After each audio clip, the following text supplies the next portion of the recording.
하나님의 말씀을 우리 한번 같이 찾아보겠습니다. 요한복음 14장 6절이 되겠습니다. 1절부터 우리 6절까지 같이 읽겠습니다. 요한복음 14장 1절부터 6절까지 다 같이 시작. 너희는 마음에 근심하지 말라. 하나님을 믿으니 또 나를 믿으라. 내가 아버지 집에 거할 곳이 많도다. 그렇지 않으면 너희에게 이르렀으리까. 내가 너희를 위하여 거처를 예비하리로 가노니 가서 너희를 위하여 거처를 예비하면 내가 다시 와서 너희를 내게로 영접하여 나 이곳에 너희도 있게 하리라. 내가 어디든 길을 너희를 보이라. 토마가 이르되 주여 주께서 들어가시니 우리 알지 못하는 그 길을 어찌하여 예수께서 이르시되 내가 곧 길이요 진리요 생명이니 나를 만나는 아버지께 올 자가 없느니라. 아멘. 아멘. 우리 할렐루야 성가대 찬양 읽겠습니다.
세상에서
감사합니다.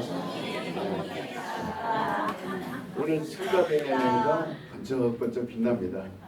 네. 새각시가 둘이나 있으니까 새각시들이 둘이나 있으니 하나만 있어도 빛나는데 새각시가 둘 시간이 있으니까 막 더 빛나는 것 같아요. 우리 이현 새각시도 있고 또 우리 태용 새각시도 있고 이제 내년쯤 되면 주일학교가 막 공되겠죠. 지금 적어도 막 날 거니까. 그러면 이제 주일학교가 지금 뭐 꽉 찼는데 내년에는 주일학교가 막 붐비고 있어요. 하나님 감사합니다. 이런 좋은 일이 어디 있어요? 우리가 9년 동안 여러분들이 기도하고 한 영혼 한 영혼 하나님 구원시켜 주세요. 이렇게 눈물로 기도하는 그 기도를 우리 하나님 들으셨기 때문에 이런 좋은 일들이 자꾸 이게 생기는 겁니다. 요즘 한국은 그야말로 침울하죠. 시골에 가도 아이 울음소리가 들리잖아요. 산부인과 병원들은 자꾸 점점 문 닫고 있습니다. 아무리 이 나라가 돈으로 풍성하고 이 나라가 먹을 것이 많고 풍요로운들 사람이 없는데 그거를 누릴 사람이 없는데 그게 무슨 소용이 있어요. 조상들이 아무리 힘쓰고 애쓰고 노력해서 풍요롭게 만들어 놨던데 그게 무슨 소용이 있습니까? 참으로 쓸모없는 그런 부르짖음밖에 더디겠습니까? 그런데 우리 튼튼한 교회는 하나님 복을 주셔서 하여튼 결혼만 하면 셋은 기본이에요. 셋은 기본으로 나으니까 얼마나 이 나라에도 좋고 또 우리 교회에도 좋고 우리 가정에도 기쁨이 있습니까? 아이들 키우기 힘들다 그러는데 그렇지 않아요. 물론 경제적으로 어렵겠죠. 그러나 아이들이 있어야 행복합니다. 집안에 아이들이 왔다 갔다 하고 그래야 이렇게 행복한데 오후 시간에는 또 우리 오늘 세례 받으시는 분들도 특송 하나 준비하시고 좀 가르쳐 주세요. 식사하고 그리고 오늘 또 새신랑 새신부도 특송하고 오후에 또 우리 복음이면 됩니다. 오후 시간에 또 은혜 시간대로 갖도록 그렇게 하겠습니다. 하나님은 이렇게 우리가 참 한마디로 딱 뭐라고 이렇게 말하면 많은 우리 이런저런 하나님에 대해서 말하겠지만 하나님은 이렇게 사랑이시다. 사랑이시다. 그래서 하나님은 그 사랑을 그냥 교과에서 나오는 것처럼 사람들이 그냥 부르기 좋은 그런 사랑을 말하는 것이 아니라 하나님에게서는 아픔이죠. 그러나 우리에게는 얼마나 그 사랑이 위대합니까? 자기 아들을 우리에게 보내주셔서 그리고 그 아들이 오셔서 왕으로 와도 우리는 그 하나님의 사랑을 이렇게 우리가 감사하게 받을진데 하물며 하나님의 아들이면 하나님이세요. 만왕의 왕이신 분이에요. 그런데 오셔서 십자가에 우리 죄를 대신해서 영원히 죄라는 것은 멸망받을 수밖에 없는 거예요. 이 죄 때문에 사람들이 지옥 가는 거예요. 이 죄 때문에 사람들이 다 실패하는 거예요. 그리고 사망을 맞이하는 거예요. 죽음을 맞이하는 거예요. 다 죽습니다. 죄 때문에 그런 겁니다. 그런데 너희는 죽지 않는다. 이 신천지에서 말하는 육신 영생이 아니에요. 그들은 육신으로 영생한다. 거짓말하고 가문인설하고 속여서 많은 사람들이 아침에 그리 막 쫓아다니게 하는데 그건 거짓말인 거고 짝퉁이에요. 우리는 하나님의 사랑을 아셔야 됩니다. 그분이 아들 예수 그리스도를 우리에게 보내주셔서 정말 그 아들을 죽게까지 하시면서 우리의 영원히 살도록 만들어주신 거예요. 그래서 세상에 보내주신 것. 하나님의 사랑으로 세상에 오신 예수 그리스도는 길이요 또 진리며 생명이다 이렇게 말하고 있어요. 예수 그리스도로 말미암지 않고는 그분이 길이기 때문에 절대로 하나님 앞에 갈 수 없습니다. 누구도 아버지께로 갈 수가 없는 거예요. 세상은 길을 찾지 못해서 방황하는 사람들로 꽉 차 있습니다. 대학에 지나가는 학생들은 길을 찾아서 서울대 갈지 清華대 갈지 북경대학 갈지 교토대학 갈지 하버드 대학까지 길을 찾아서 갑니다. 어떤 길을 가야, 어떤 대학을 가야 내가 바른 길을 선택할 수 있을까? 그리고 무슨 과를, 의학을 갈까, 법학을 갈까, 아니면은 공대를 갈까, 모든 여러 가지, 의대에서도 치대를 갈까, 암 고치는 병원을 갈까, 다 하면 그 길을 선택하는데 20년, 그리고 온 가족이 머리를 싸매고 너는 이거 해라, 음악을 해라, 과학을 해라, 온 머리를 써하고 길을 찾아서 선택을 하는 걸 우리는 볼 수 있어요.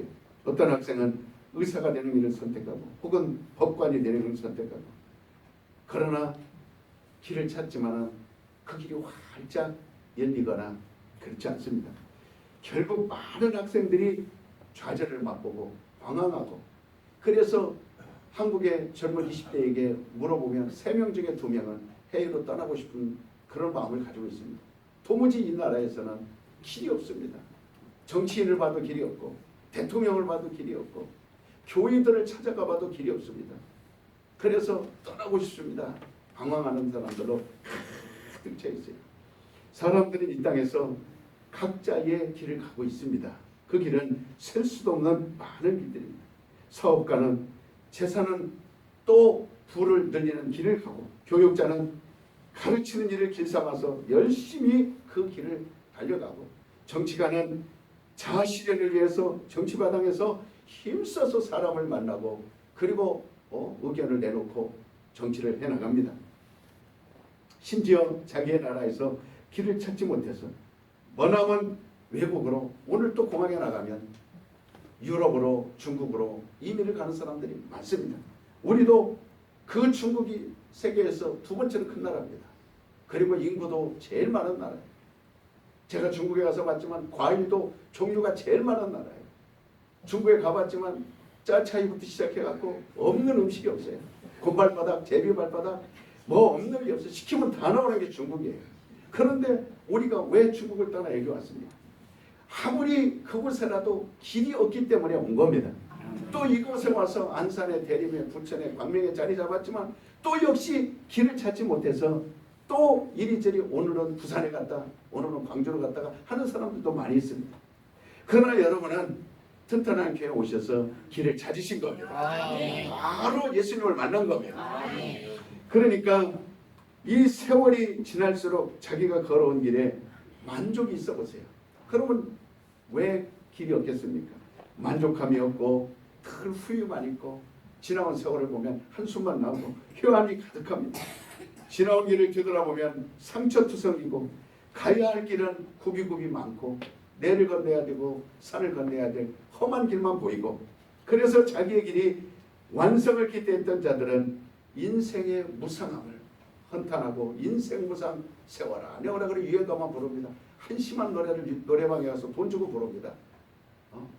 인생을 한탄하는 노래들로 가득 차 있습니다. 돌아올 수 없는 머나먼 길을 그저 오늘 또 내일 또 그저 걸어가는 거예요. 한편 세상에는 그나마 자기의 세상 길마저 찾지 못해 방황하는 사람들도 많습니다. 세상에 태어나서 도적이 되겠다고 그 길을 들어선 자가 어디 있겠으며, 자기 남편을 죽이겠다고 결혼한 여자가 어디 있습니까? 처음에는 자기의 길을 이 남자 만나면 행복하겠지, 이 여자 만나면 행복하겠지. 그러나 살다 보니 길을 잃어버립니다. 그래서 남편을 토막을 내서 바다에 뿌리고, 그리고 온 세상의 얼굴을 알려줄 만큼 그 얼굴이 화면에 드러내니까 그 부모는 심정이 어떻으며, 그 자녀들은 어떻겠으며, 본인은 어떻겠습니까? 참으로 오늘 많은 사람들이 길을 잃어버리고 헤매는 것을 우리는 너무나 많이 봅니다. 갈림길에서 잘못 접어들어 벗어날 수 없는 깊은 산에 갇히는 자들이 있고, 감옥과 같이 갇히는 자들이 있고, 그래서 그들의 길은 결국은 살인자가 되고, 도적질이 되고, 자살이 되고, 도박쟁이가 되고, 마약쟁이가 되고, 알코올 중독자가 되고, 수없이 방황하고, 오늘 또 이 길을 갈까 저 길을 갈까, 그 좁은 방에서 천장만 바라보며 천장이 누렇도록 담배 한갑 두갑 펴댑니다. 길을 찾아보십시오. 그게 절대로 그렇게 될 수 없습니다. 모두 다 세상에서 길을 잃은 그런 모습들입니다. 신문을 보면 이 세계가 어디로 가고 있는지 방향을 잡을 수가 없어요. 전쟁 많은 피해를 하고 많은 사람들이 길을 찾아보고 또 유엔에 또 세계의 모든 평화 이런 기구들을 만나서 의논을 하고 머리 맞대지만 그러나 지금 배들은 바다에서 전쟁 준비를 하고 하늘에서 비행기들은 전쟁 준비하고 있고 더 많은 센 무기, 강한 무기를 서로 돈을 투자해서 먹어도 우리가 살 수 없는 그런 가난해서 허덕이는 사람들이 많은데 그 무기 하나 만드는 걸 가지고 사람들을 식량을 공급하면 얼마나 많은 사람들이 혜택을 볼 텐데 그러나 더 센 무기를 만듭니다. 세계는 혼돈과 무질서를 피해보려고 노력하지만 우리가 생각해도 답답합니다. 길이 열리지 않습니다. 각국의 대표들이 모여서 모사를 꾸미지만 길은 점점 꼬여만 가고 풀려지지 않습니다. 세상에는 길이 없습니다. 만일 이 세상에 길이 있었다면 예수님께서 하늘로부터 우리 이 땅까지 오시지 않습니다. 하나님의 아들이 세상에 오신 것은 길 없는 세상에 길을 만들어 주시기 위해서 오신 것입니다. 아멘. 독생자 예수는 세계 무질서를 평정하고 그리고 영원한 길에 이르셨습니다.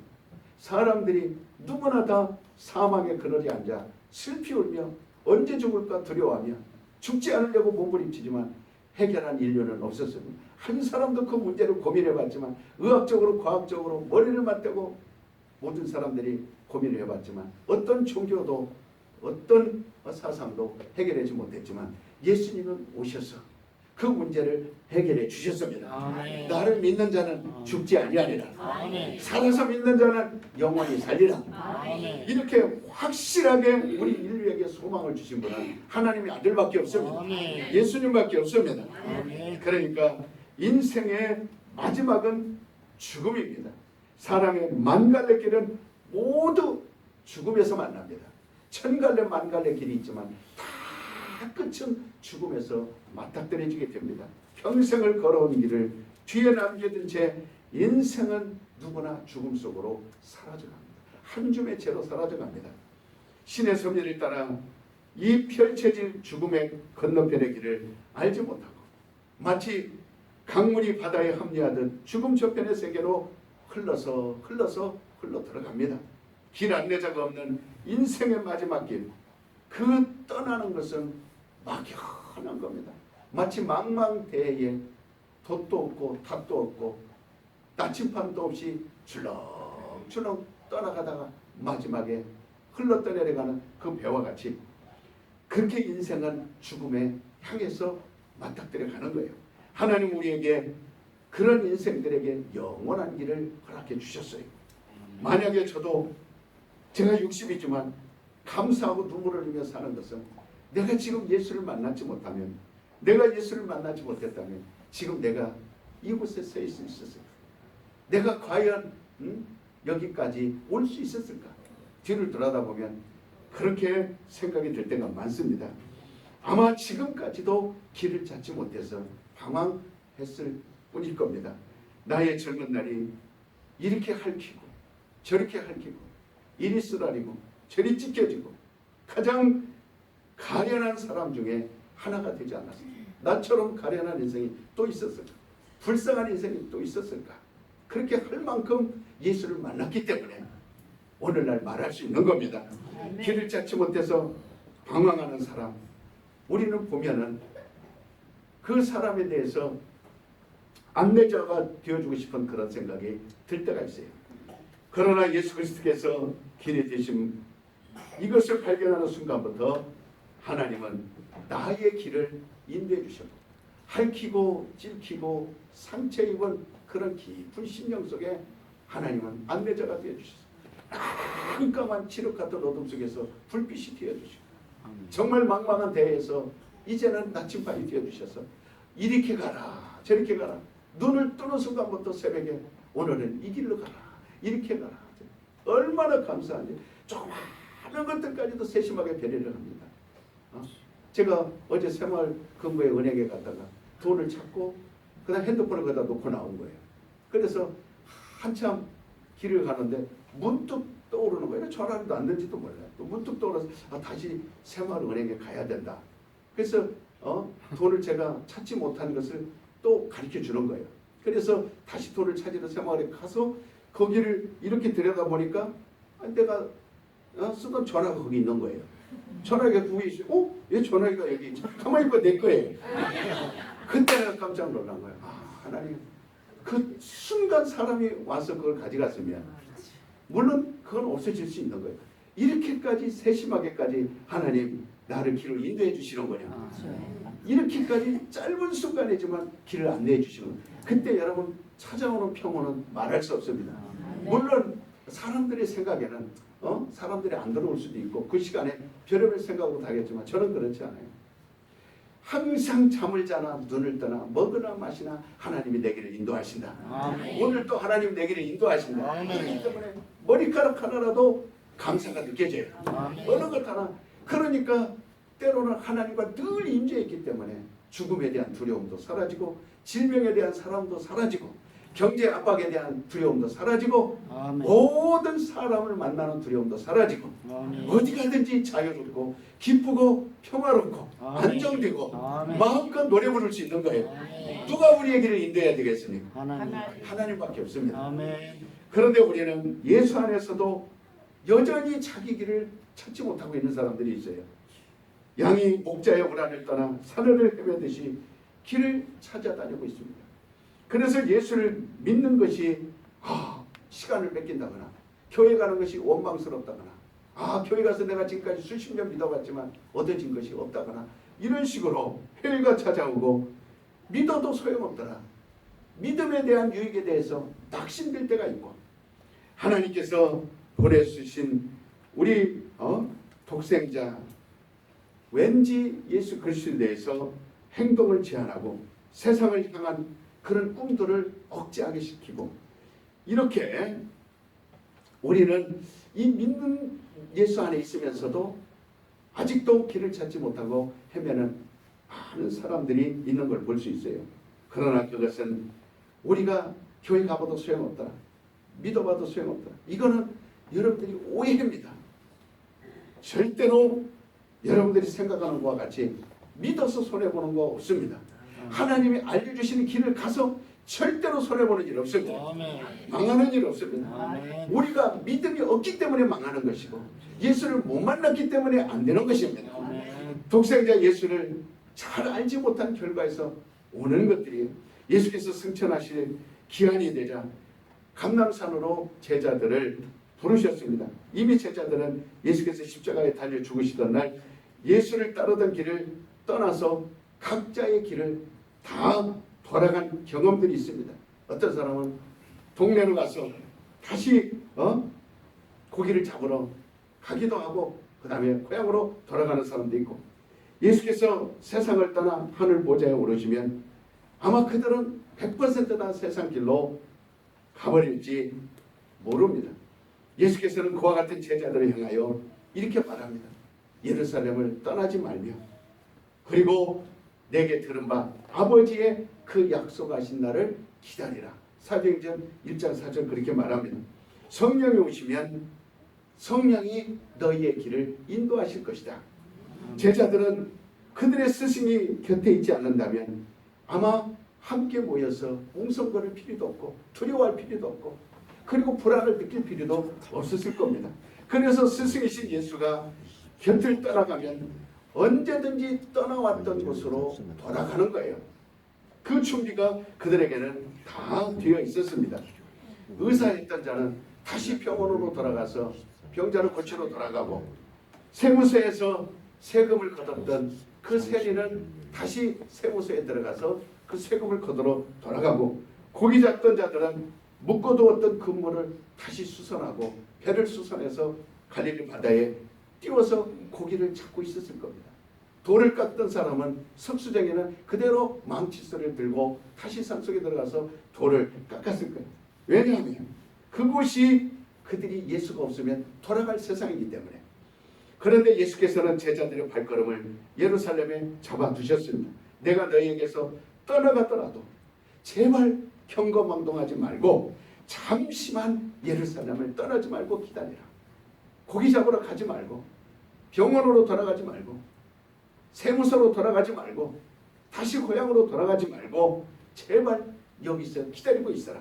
그래서 제자들이 돌아가려는 그 길을 뭐라고 말해요? 그 길은 내가 가르쳐 준 길이 아니다. 세상으로 너희가 편리하지만 먹고 살 길이지만 고기 잡을 수 있는 길이요 익숙한 길이요 그 길이 안정된 길이지만 그러나 내가 가르쳐 준 길은 예루살렘에 머물러 있어라. 떠나지 마라. 그리고 기다리라.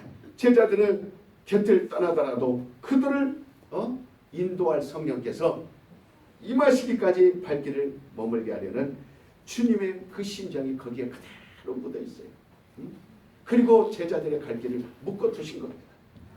주님은 제자들을 누구보다 잘 알고 있었어요. 베드로는 갈릴리로 갈 것이고 또 저 엠마오로 맞던 자들은 엠마오로 갈 것이고 도마는 다시 돌을 깎으러 갈 것이고 누가는 다시 의사로 돌아갈 것이다. 성령의 견인이 없다면 제자들은 또다시 다 뿔뿔이 흩어지고 말았을 것입니다. 요한은 물로 세례를 주었지만 제자들은 물로 세례를 받는 것이 아니라 이제는 성령으로 세례를 받아야 합니다. 그러니까 오늘날 성령으로 세례받지 못하면 예수님의 길을 갈 수 없습니다. 아멘. 우리가 예수님의 길을 내 길이 아닌 내가 원하는 길이 아닌 예수님이 가르쳐 주신 길을 오늘 손목사 이리가 그건 내가 성령을 받았기 때문에 들을 수 있는 거예요. 아멘. 손목사 이 길로 가야 돼. 그건 성령을 충만히 받았기 때문에 가능한 겁니다. 그래서 요한이 베푼 세례와 그리스도의 이름으로 베푸는 세례는 차이가 있습니다. 요한의 세례는 하나님의 의를 이루기 위한 세례입니다. 그래서 예수님께서 요한에게 내가 어떻게 당신에게 세례를 베풀어야 될까? 하나님의 의를 이루기 위해서는 네가 나에게 세례를 베풀어야 되느니라. 그러므로 세례 요한의 세례는 하나님의 의를 이루는 세례이지만 우리가 그리스도의 이름으로 받는 세례는 죄 없으신 예수께서 우리를 위해 죽으셨으므로 우리가 구속받는 그래서 구원함을 받았다라는 그런 사실을 알 수 있는 외적 고백입니다.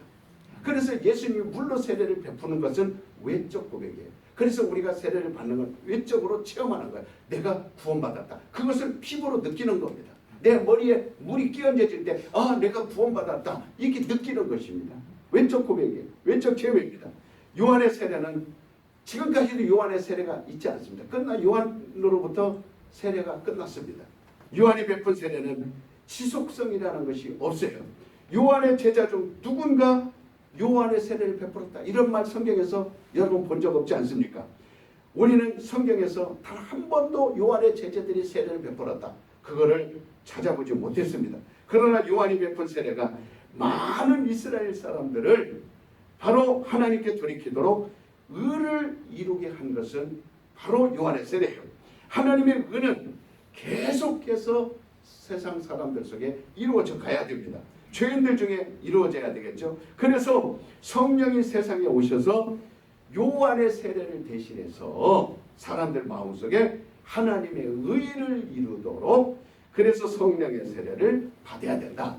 너희는 물로 세례를 받아야 되지만 그러나 몇 날 못 뛰어서 성령의 세례를 받아야 된다. 아멘. 이렇게 말씀하고 있습니다. 세례 요한이 예수 앞에서 외치는 자의 소리였습니다. 하나의 바람 소리죠. 포네라고 말합니다. 성령만이 예수께서 영원한 길드심을 알게 하는 분입니다. 그래서 성령이 임하시면 사람의 심령들 속에 하나님의 의가 이루어지게 되고 그 의는 예수예요. 예수의 길이 사람들 속에서 활짝 열리게 되는 거예요. 아멘. 요한의 세례로는 예수 그리스도의 그 의의 길을 만들어 줄 수 없어요. 따라서 봅시다. 우리는 물로 세례를 받지만 물로 세례를 받지만 성령으로 세례를 받아야 돼요. 성령으로 그리해야만 예수의 길이 열리는 거예요. 아멘. 반드시 나는 성령으로 충만하리라. 세 번만 시작. 나는 성령으로 충만하리라. 나는 성령으로 충만하리라. 나는 성령으로 충만하리라. 여러분 어떤 일이 있어도 나는 세례 받았으니까 다라고 하지 마시고 오늘 여러분이 성령 받으시길 바랍니다. 아멘. 그래서 예수님이 간절히 예수로 말미암아 세례를 받았고 예수로 말미암아 가르침을 받았고 예수님으로 말미암아 따라다녔던 제자들일지라도 그러나 예수님이 떠나가는 순간 다 흩어져 버립니다. 그러나 성령이 오셔서 세례를 베푸는 순간 성령을 받는 그 심령들 그 영혼 속에 성령을 받는 순간 예수가 쫙 길이 된 것입니다. 그래서 절대로 제자들 가운데 예수를 떠나세요 안 떠나세요? 안 떠나. 한 사람도 예수를 떠난 사람이 없습니다. 또한 예수는 자신을 갖다가 진리라고 이렇게 말합니다. 세상은 변하지 않는 만물의 이치를 과학자들은, 철학자들은 이걸 진리라고 해요. 만물이 변하지 않는 이치, 이걸 진리라고 말하는데, 근데 예수님은 나는 길이요 하고 그 다음에 진리라고 이렇게 말합니다. 세계가 존재하는 동안은 만물의 이치도 변하지 않습니다. 지나간 겨울이 아무리 추웠어도 봄이 되면 여전히 따뜻해지고 싹이 납니다. 강물은 여전히 위에서 아래로 흘러갑니다. 사람들이 발견해낸 물리적 법칙들은 모두 진리로 인정을 받습니다. 그러나 성경이 말하는 진리는 이런 어떠한 자연 법칙, 봄이 되면 꽃이 피고 여름이 되면 잎이 무성해지고 가을이 되면 열매가 익어가는 이 자연의 법칙을 진리라고 말하지 않습니다. 성경은 자연 법칙을 진리라고 말하지 않고 뭐라고 말하냐면 순리라고 말합니다. 하나님의 섭리라고 말합니다. 하나님이 창조한 질서대로 이어져 가는 것을, 그것을 갖다가 순리라고 말하지, 오직 예수님이 입에서 나온 말씀만 진리입니다. 아멘. 그러니까 순리와 진리 사이에는 어마어마한 차이가 있어요. 많은 굉장한 차이가 있습니다. 순리는 만물의 법칙이고 진리는 신의 질서입니다. 따라서 봅시다. 순리는 자연의 법칙이고 진리는 하나님의 법칙이다. 하나님의 법칙이에요. 그러니까 그러므로 진리는 바로 이 순리를 초월하는 거예요. 세계 그 순리를 초월하는 것이 진리예요. 진리는 만물을 창조한 하나님의 도움을 받을 수 있는 그런 법칙을 말하는 거예요. 그런데 주님은 자신이 친히 나는 진리다 이렇게 오셔서 말씀해 주신 거예요. 예수께서 우리 안에 진리가 있다면 마음의 근심을 거두라고 말씀합니다. 너희는 마음에 근심하지 말라. 하나님을 믿으니 또 나를 믿으라. 진리가 있는 사람은 염려해야 돼, 안 해야 돼요? 오늘 여러분이 교회 올까 말까 했을 거예요. 그러나 아마 온 다음에 이 말씀을 듣고 난 다음에 여러분이 돌아갈 때는 무거운 짐을 내려놓는 것을 느낄 것입니다.